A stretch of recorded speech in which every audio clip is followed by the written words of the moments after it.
Hey guys, Joyboy here. So I got a new segment for my channel today. I'm not really a reaction type person, so you won't ever see any live reactions here from my channel. It wouldn't be entertaining for anybody to watch because I'm not overly expressive. But what I do want to do is I want to start doing first reactions to the chapters that come out. So rather than reading the chapter and then going, oh my gosh, like this is amazing, what I'm going to do is I'm going to read the chapter and give you my first thoughts about the details of the chapter and how it might give us clues as to what the future of One Piece looks like, without any researching, sort of just reading the chapter, and then this is what I think the important points are.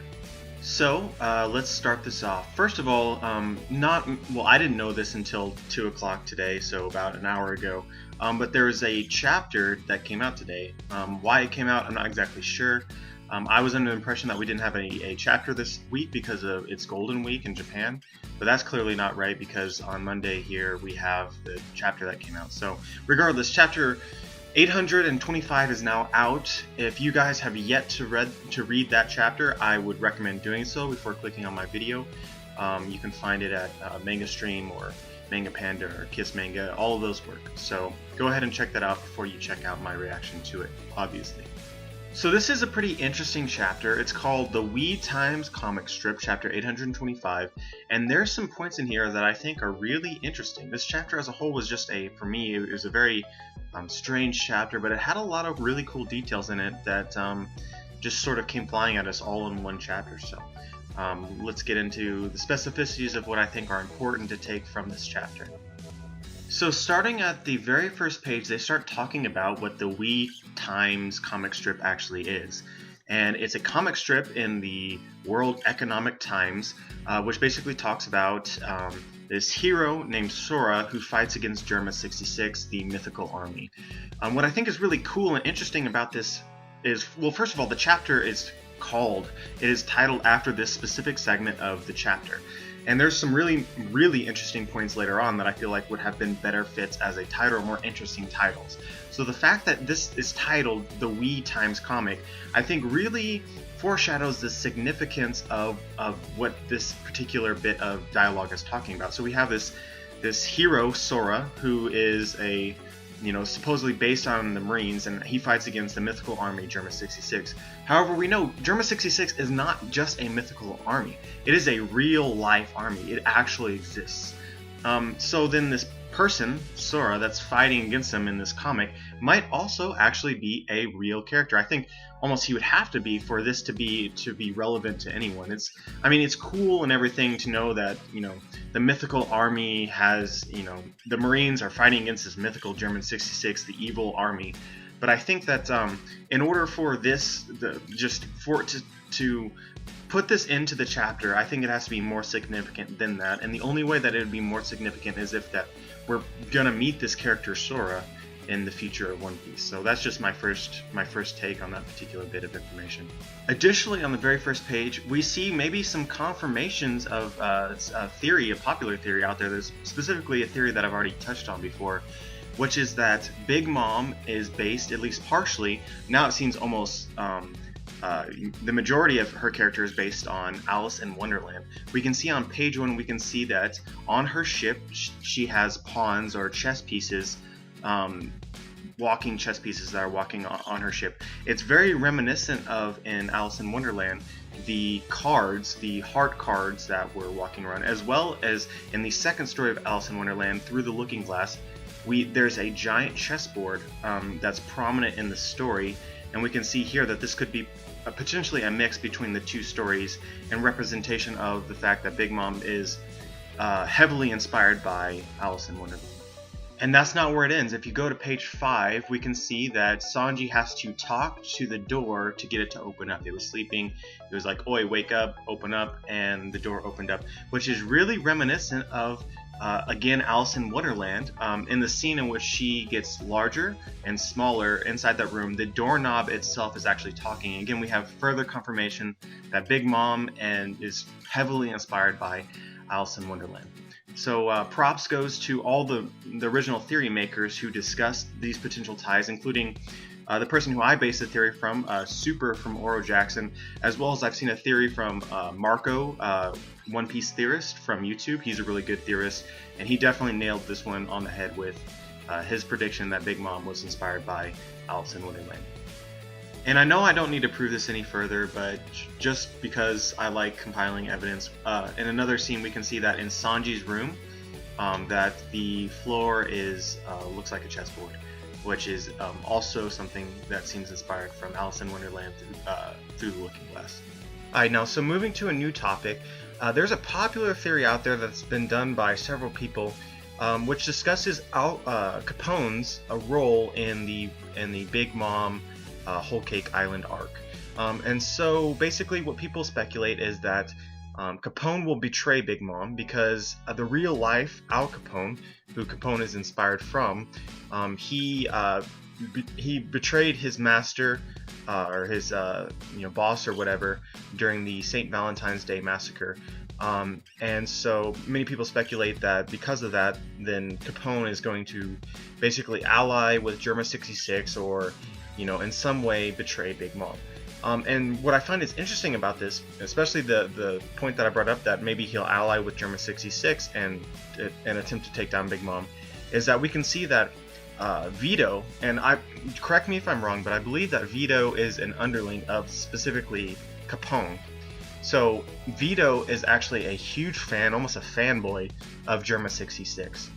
Perhaps this foreshadows the likelihood that Capone will ally with Germa 66 as they fight Big Mom.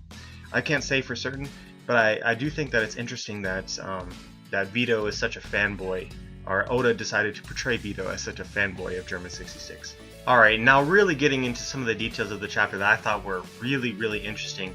A little bit later than this, we have the revelation that Lola's, or somebody who looks exactly like Lola. I think at this point we can assume that this is Lola's sister, but that obviously hasn't been confirmed yet. But they look identical, except for the way that they dress, and she didn't recognize Sanji, which I think excludes her from being Lola herself. So we have this reveal of this Lola character. Now there's lots of theories about Lola, but the most popular one, and this is one that I supported up until recently, was that Lola is the daughter of Big Mom. And so it gets kind of confusing. So if this is Lola's sister, then who is the boss that she's speaking of in this chapter? She says that you've got to be careful about mistreating Sanji because he's a Vinsmoke, and if you piss off the Vinsmokes, then they'll ice or kill our boss, our father. And so this new character that looks like Lola, who is she actually working with here? Is she working under Big Mom specifically, or is she working under Capone? That seems like a more likely tie at this point. It's not exactly 100% clear, but what we can say for certain at this point is that she looks identical to Lola, and that being the case, she's probably Lola's sister, which is super cool. And then we have the tie-in again with the fact that she's on Big Mom's ship right now. I think adds some credibility to the idea that Lola is Big Mom's daughter. But the one thing that makes me hesitant is there was this really good theory done by Raizo the Theorist of YouTube. I don't know if anyone else has done it. This is where I saw it. And basically he speculated that Lola was actually the daughter of one of Whitebeard's allied captains. And just looking, I'll link the theory, but basically it's a really cool theory. And he points out the similarities in appearance to both Lola and this allied Whitebeard captain. And it really threw my previous belief that Lola was Big Mom's daughter into serious doubt. But here we have the reveal of probably Lola's sister working under Big Mom in some capacity, which is kind of shifting me back. So now I don't know what the hell to think. But this was revealed, and hopefully we get some more detail on this sooner rather than later in the One Piece story. So after this, the chapter kind of devolved into laughs for a little bit, and then we have just a total fucking novel bomb just thrown at us all of a sudden, completely when we're not expecting it. The Straw Hats and Luffy and company have run into Germa 66, and we see somebody who has curly eyebrows just like Sanji, aka one of Sanji's brother, And so we really have to ask ourselves at this point, what is going to happen here? There's just so many plot twists recently in One Piece chapters, it's just literally making my head explode. I don't know what to think, but there's no way the Straw Hats are taking on Germa 66 right now, because, well, frankly, just, their manpower is down, so I don't see how they can really take on anyone. And second of all, Luffy, being the idiot that he is, has totally just poisoned himself. They are lacking supplies, they need food, they need water, they're probably going to die soon. Then they run into Germa 66. They don't have the energy right now to take on Germa 66. And there's really no way that they can avoid Germa 66 at this point. And as far as the plot of the story goes, pretty much we're led to believe that the Straw Hats, they desperately need supplies right now, or they're gonna die. They need water, they need food, they need medical supplies. Luffy's dying because he's a fucking idiot. So what is gonna happen? If I'm gonna be 100% honest with you guys, I think that somehow this ship of Germa 66 is going to help them. Now, why would they do that? I have absolutely no idea. It is really unclear whether Germa 66 is the good guys or the bad guys. Or maybe this is, a part of Germa 66 that is actually a good guy, while the majority of them are bad. I can't say.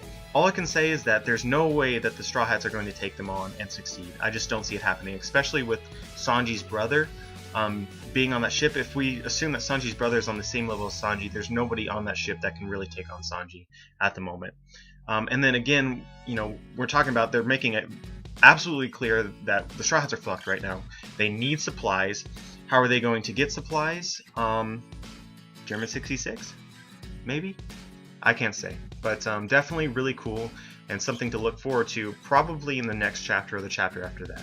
And the very last thing that I want to talk about is that Peckham's basically says that Sanji should have already arrived on Whole Cake Island, or will arrive shortly. We can see from this chapter that Sanji is not on Whole Cake Island yet, which means that probably next time that we're going to see him, Sanji will be on Whole Cake Island for realsies, and the Whole Cake Island arc will have started, and the hype will really truly begin. And yeah, that's my first reaction to One Piece chapter 825. So let me know what you think. Let me know